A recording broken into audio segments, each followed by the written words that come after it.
अब बोल। सुप्रभातम आपने शुभमंगलम।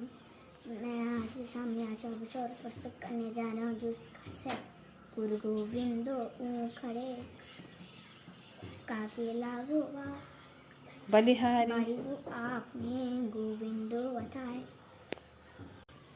बलिहारी गुरु आपने गोविंदियो बताए। ये छोटे बच्चे ने बोला है ना, कक्षा 1 से अभी आया, ये 2 में आया अभी। 2 में। हाँ तो ठीक है, मतलब बोलने की आदत होनी चाहिए आपको, है ना। और उसका अर्थ भी बता दूं तो बहुत अच्छी बात होगी, नहीं।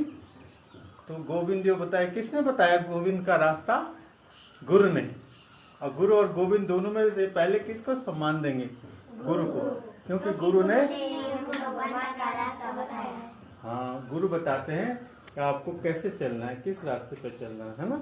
अल्टीमेट हमारे जीवन का उद्देश्य क्या है? भगवान की प्राप्ति, है ना। संसारिक सुख तो अलग चीज है ना। लेकिन जो ये संसार में हम आए मनुष्य रूप में, तो हम अगर ईश्वर की प्राप्ति कर लें मनुष्य योनि में होते हुए, तो उससे बढ़कर कुछ भी नहीं है ना। तो बलिहारी गुरु आपने गोविंद बताए। गुरु गोविंदो खड़े काके लग पर, कविदास जी कहते हैं मुझे पहले गुरु की शरण में जाना होगा, गुरु को प्रणाम करना होगा, जिन्होंने मुझे ईश्वर तक जाने का रास्ता समझाया है, बताया है। ठीक है, आध्यात्मिक गुरु भी हो सकते हैं आपके, और आपके जो भौतिक संसार है जिसमें आपने जीना है, आगे जीवन जीना है, तो उन गुरु का भी सम्मान करना चाहिए। ठीक है, वो गुरु होते हैं आपके शिक्षक, आपके टीचर। ठीक है, जो आपको अच्छा जीवन जीने की प्रेरणा देते हैं, पढ़ाते लिखाते गाइड करते हैं, आपकी अच्छा है, किस तरह से आपको आगे बढ़ना है, पढ़ना है, अच्छा पढ़ना लिखना है, आगे बढ़ना है, अच्छे संस्कार होने चाहिए, अच्छा व्यवहार होना चाहिए, आपका आचरण अच्छा होगा। ये कौन बताते हैं आपकी? जो आपके टीचर्स हैं, है ना। घर में आपके माँ बाप होंगे, है ना, जो आपको अच्छे अच्छा चलने के लिए बोलेंगे। नहीं, स्कूल में आपके टीचर्स होंगे। ठीक है, स्कूल कॉलेजेस में आपके टीचर्स होंगे। ठीक है, जो आपको सही रास्ते पे जाने के लिए प्रेरित करेंगे। पंचरत्न है सार, 5 रत्न है सार कहते हैं। तुलसीदास जी कहते हैं 5 रत्न। वो 5 रत्न क्या है? सत्संगति और हरिभजन। सत्संगति, अच्छी संगत करना, बुरे लोगों के संग में मत रहो। ठीक है, जिससे आपको पता लगे कि हमारा पढ़ाई में डिस्टर्ब। अभी क्या है आपकी सत्संगति का मतलब?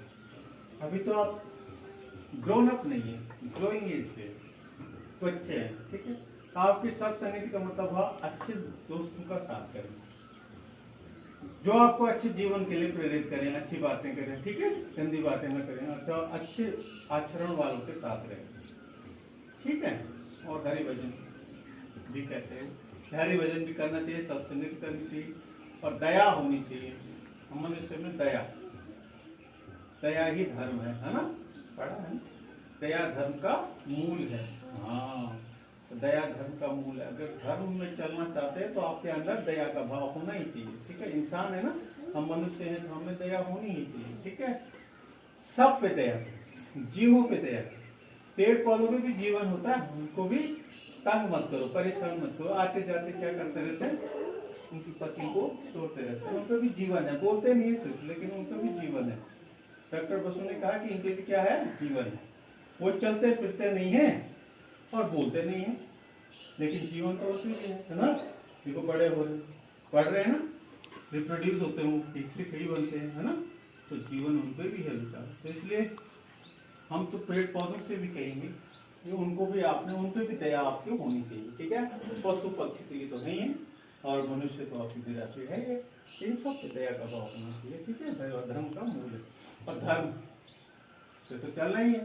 ठीक है, और उपकार, उपकार में भी कल पर परसों परोपकार पे बहुत सारी बातें हुई, यहाँ पर नहीं हुई।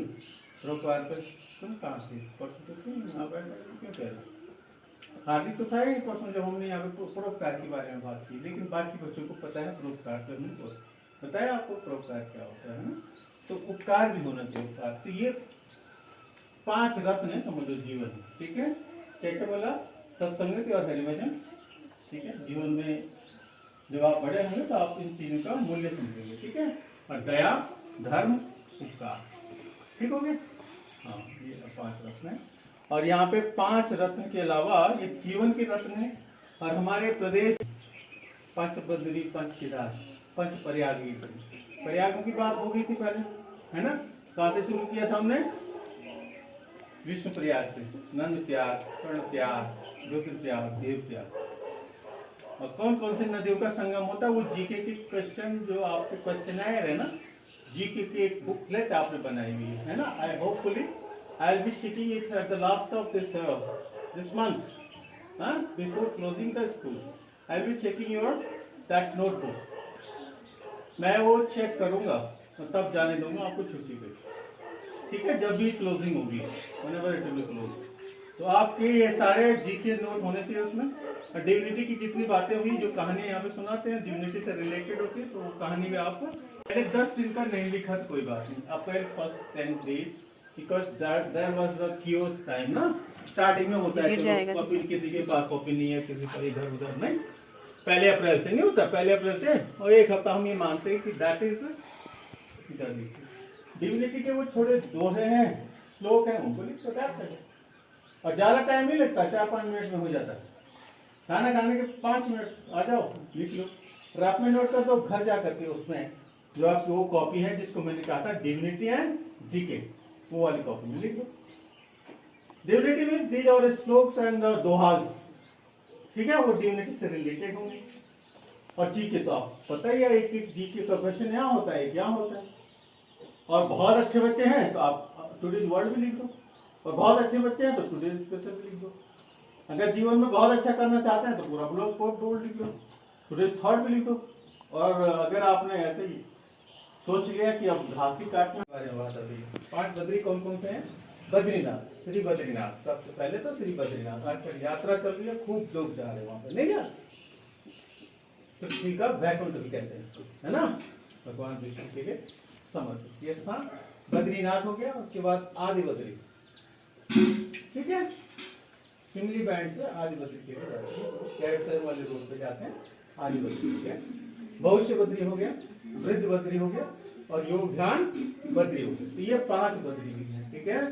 तो अपने उत्तराखंड की इन सब चीजों के बारे में आपको पता होना चाहिए बेटा, ठीक है? अपना छाता खुला रखो भाई, छाता खुला हो, दिमाग को खुला रखो, सोचो जो बताया जा रहा है उसको सोचो, ठीक है? उसका ध्यान करो, ठीक है?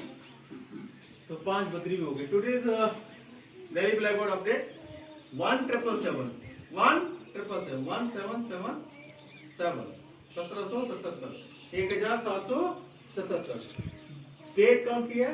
19 मई 2025। डे कौन सा? मंडे, MONDAY, सोमवार, ठीक है? मंडे। टुडे थॉट, उत्साह में सीमित शक्ति होती है, उत्साह में सीमित शक्ति होती है। इसका क्या मतलब हुआ? असीमित शक्ति, अब करेक्शन हो गया। असीमित मतलब जिसकी कोई सीमा नहीं है। उत्साह अगर है तो खूब सारा हमारे अंदर काम करने की क्षमता पैदा होगी, ठीक है? जब हमको उत्साह होगा, किसी काम करने का उत्साह है तो शक्ति ऑटोमेटिक आ जाती है, और वो शक्ति कितनी होती है इसका मेजरमेंट नहीं किया जा सकता। एक बिहार के, क्या नाम है उनका? Dashrath Manjhi.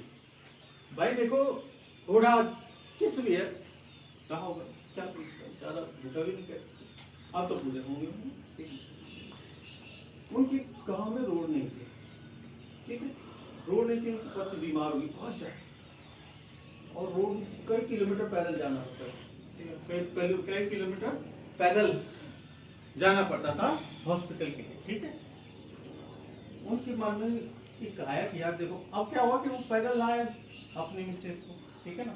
And she was in severe pain, लेकिन हॉस्पिटल पहुंचते पहुंचते शी डाइड उम्र की, ठीक हो गया। उम्र की तो उनके मन में क्या आया, यार देखो, ये अगर ये यहाँ से रोड कटी होती, ये धार है ना, बहुत बड़ा पहाड़ था बीच में, गांव और रोड तक पहुंचे, मेन रोड तक पहुंचने में बहुत बड़ा पहाड़ था। तो वो कह रहे कि यार अगर ये पहाड़ नहीं होता, यहाँ पे रोड होती, तो मैं अपनी पत्नी को बचा सकता। और पैदल आते थे 10-12 किलोमीटर आना था, दूसरी साइड है। अगर ये यहाँ पे इतना 1-2 किलोमीटर रोड बनी होती, इस पहाड़ी की वजह से रोड नहीं बनी, तो मेरी पत्नी का देहांत हो गया, मर गई बेचारी, है ना, क्योंकि पहले आते आते हॉस्पिटल तक पहुंचते पहुंचते, है ना। अगर वो वहां पे शॉर्ट होती, रोड छोटी होती, तो वो जल्दी हॉस्पिटल पहुंच जाती, नहीं बा हॉस्पिटल पहुंच जाते ना, तो वो बच जाती, उसकी उनकी मिसेज क्या होती, बच जाती, ठीक है, because she was in fever pen. तो दशरथ मांझी ने क्या किया, यार मेरे साथ तो हो गया, लेकिन औरों के साथ ऐसा ना हो। छेनी हथौड़े से उन्होंने उस पहाड़ को काटा और वहां रोड बनाई। कई आदमी लगा हुआ है, लोग उसको पागल कह रहे हैं, कई साल लग गए उस पहाड़ को काटते काटते, कोई जेसीबी नहीं, कोई आधुनिक पसीने नहीं, कुछ नहीं। गौड़ा हथौड़ा सावर छेनी हथौड़ी, बस काटते काटते उस बंदे ने वहां पे जो वो शॉर्टकट एक रोड बना। तो दशरथ मांझी बिहार के हैं, असीमित शक्ति। देखो एक अकेला आदमी और पहाड़ को काट रहा है और वहां से रोड बना रहा है। तो वही कह रहे हैं कि उत्साह में क्या है, असीमित शक्ति है। क्या है, असीमित शक्ति, ठीक है, करेक्शन हो गया। तो उसमें क्या है, असीमित शक्ति है, इसलिए उत्साह होना चाहिए किसी काम करने के लिए, ठीक है। अपने आप आपका दिमाग काम करने लग जाएगा। दशरथ मांझी ने इतने 2-3 किलोमीटर लंबी रोड बना दी, वो पहाड़ काट करके सिर्फ छीनी हथौड़े और गन साबल से, और अकेले लगा रहा बंदा कई दिनों तक, कई महीनों तक, कई सालों तक। तब कुछ अच्छे लोग आए होंगे तो उन्होंने मदद की, वो भी हो सकता है ना। यार ये तो हटने वाला नहीं है, इसके अंदर इतनी असीमित ताकत आ गई। हमारे अंदर भी है, सबके अंदर है वो ताकत, लेकिन पहचानना, उसको उत्साह होना चाहिए काम का।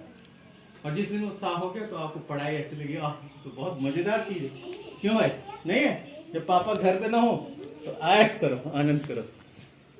ऐसा नहीं होना चाहिए, ऐसा नहीं होना चाहिए। पढ़ाई एवर करनी चाहिए, चाहे पापा घर में हो, बुझी हो, डांटे न डांटे, देखे न देखे, मैडम डांटे बोले, देखे न देखे, आपको पढ़ाई निरंतर करनी, वो उत्साह होना चाहिए। सिर्फ इसलिए नहीं अब गुरुजी डांटेंगे पिटेंगे इसलिए कर लो ना, ये तो जबरदस्ती करना हुआ। तो फिर पशु और आप में क्या अंतर है। बैल है ना, उधर उधर जा रहा होता, हम उसको गट्ठी मारते हैं, फिर सीधे करते हैं, नहीं हल चलाते हो, देखा ना आपने, डंडी भी साथ में होती है, सीधे चल, नहीं तो कहीं भी चला जाएगा इधर उधर आड़े, है ना। फिर हल तो लगेगा नहीं, पूरे खेत में एक पूरा दिन वहीं लग जाएगा। उसको पशु को सीधा करने के लिए हमको डंडे की जरूरत पड़ती है, लेकिन आप तो मनुष्य है ना बाबू, हे आप मनुष्य नहीं है, आपको तो विवेक है ना। गुरुजी कह रहे हैं कि पढ़ना है तो मतलब पढ़ना है, नहीं अभी बोला ना गुरु गोविंद खड़े काके लागू था। तो गुरु कह रहे हैं कि आपको इस तरह से पढ़ाई करके आपका जीवन अच्छा होगा, नहीं तो बेकार हो जाएगा। बेकार की प्रभाव, वो भी प्रभाव से बता रहे हैं कि बेकार होगा तो ऐसा होगा, ये करेंगे। तो कोई वजह नहीं है कि आपको पोएम याद ना हो, सब कुछ याद हो जाएगा, ठीक है। एक ही साल में आप पारंगत हो सकते हो। टुडेज वर्ड है चोर, थीफ, THIEF, थीफ, चोरा, ठीक है। और टुडे जीके है छत्तीसगढ़ उच्च न्यायालय, कहाँ पर है बेटा, बिलासपुर में। ये आज का जीके है, आपने लिखना है, ये भी बिलासपुर में स्थित है। और आज का स्पेशल क्या है, विश्व परिवार चिकित्सक दिवस, फैमिली डॉक्टर डे है आज, है विश्व परिवार, वर्ल्ड फैमिली डॉक्टर्स डे, है ना, 19 मई को। और जयंती है नीलम संजीव रेड्डी, भारत के पूर्व राष्ट्रपति रहे ये, और इनका जन्म हुआ था 19 मई 1913 को।